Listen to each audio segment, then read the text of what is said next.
IPL 19వ సీజన్లో defending champion Royal Challengers Bengaluru ఫైనల్లోకి ప్రవేశించింది. ధర్మశాల వేదికగా గుజరాత్ టైటాన్స్ తో జరిగిన పోరులో ఆర్సీబీ 92 పరుగుల తేడాతో భారీ విజయాన్ని అందుకుంది. ఫలితంగా ఫైనల్లో ప్రవేశించింది. 255 పరుగుల భారీ లక్ష్యంతో బ్యాటింగ్ కు దిగిన గుజరాత్ టైటాన్స్ మరో 3 బంతులు మిగిలి ఉండగానే 162 పరుగులకే ఆలౌట్ అయింది. క్రీజులో ఒక్కరు కూడా నిలబడలేకపోయారు. ఆర్సీబీ బౌలర్లు క్రమం తప్పకుండా వికెట్లను తీస్తూ గుజరాత్ ను కోలుకోలేని దెబ్బ కొట్టారు. ఇక ఈ మ్యాచ్ లో ఓడిన ఫైనల్ చేరేందుకు గుజరాత్ టైటాన్స్ కు మరో అవకాశం ఉంది. ఎలిమినేటర్ విజేతతో శుక్రవారం జరిగే రెండో క్వాలిఫైర్ లో గెలిస్తే గుజరాత్ టైటాన్స్ ఫైనల్ చేరుతుంది. ఇక ఈ మ్యాచ్ లో రజత్ పాటీదార్ వీర విధ్వంసం సృష్టించాడు. తన కెప్టెన్ ఇన్నింగ్స్ తో అదరగొట్టి 93 పరుగుల కీలక ఇన్నింగ్స్ కారణంగా ఆర్సీబీ జట్టును ఫైనల్లో నిలబెట్టాడు. మ్యాచ్ కు ముందు చెప్పినట్టుగానే రజత్ పాటీదార్ గుజరాత్ టాప్ ఆర్డర్ వికెట్లను తీస్తే ఆ తర్వాత ఏమి ఉండదని మ్యాచ్ కు ముందు చెప్పినట్టుగానే పక్క ప్రణాళికలతో ఈ మ్యాచ్ లో ఆర్సీబీ చేసి చూపించింది. సాయి సుదర్శన్ గిల్, జోస్ బట్లర్ వికెట్లను వెంటనే తీసి ఆర్సీబీ బౌలర్లు కోలుకోలేని దెబ్బ కొట్టారు. తెవాటే తప్ప మిగతా వారంతా తుస్సుమన్నారు. ఇక మ్యాచ్ అనంతరం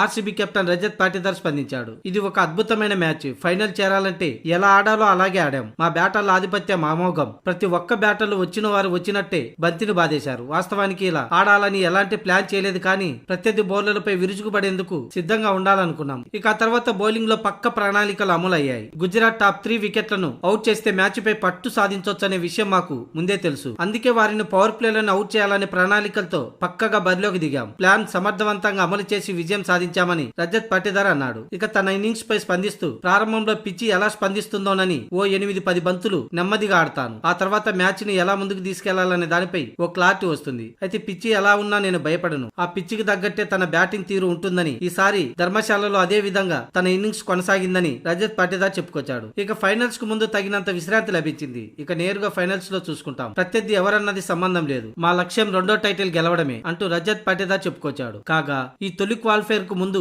రజత్ పాటీదార్ మీరు ఫైనల్ కి వెళ్తే ఎవరితో అయితే గట్టి పోటీని ఎదుర్కొంటారనే దానిపై స్పందిస్తూ రజత్ పాటీదార్ సన్ రైజర్స్ పై ఆసక్తికర వ్యాఖ్యలు చేశాడు. సన్ రైజర్స్ హైదరాబాద్ ఫైనల్ కు వస్తే ఆ జట్టుతో తాము గట్టి పోటీని ఎదుర్కొనే అవకాశం ఉందని, సన్ రైజర్స్ బ్యాటింగ్ విభాగం చాలా బలంగా ఉంది. గుజరాత్ అయితే టాప్ 3 వికెట్లు, అదే సన్ రైజర్స్ హైదరాబాద్ అయితే 5-6 బ్యాటర్లను తీవ్రంగా ఎదుర్కోవాల్సి ఉంటుంది అని తొలి క్వాలిఫైర్ కు ముందు రజత్ పాటీదార్ చెప్పాడు.